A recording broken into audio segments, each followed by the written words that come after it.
Polres Asahan mengamankan seorang wanita yang diduga sebagai mucikari yang memperdagangkan anak di bawah umur dalam kasus prostitusi online.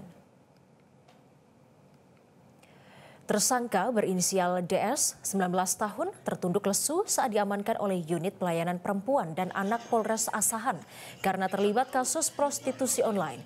Tersangka menawarkan remaja di bawah umur kepada lelaki hidung belang melalui aplikasi micet.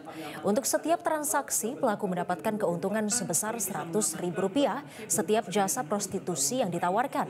Kapolres Asahan AKBP Afdal Junaidi menjelaskan bahwa kegiatan telah dilakukan pelaku selama 2 tahun terakhir dengan didominasi kepada remaja yang masih di bawah umur. Tersangka diamankan dari salah satu hotel melati yang ada di kota Kisaran saat mengantarkan korbannya.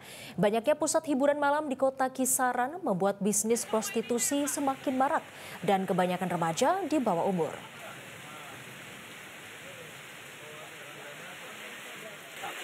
Pedagang orang di mana yang diperjualbelikan anak di bawah umur dengan inisial AR, juga pelakunya inisial DSP, di mana juga pelaku ini menggunakan aplikasi micet untuk menawarkan jasa seksual anak kepada.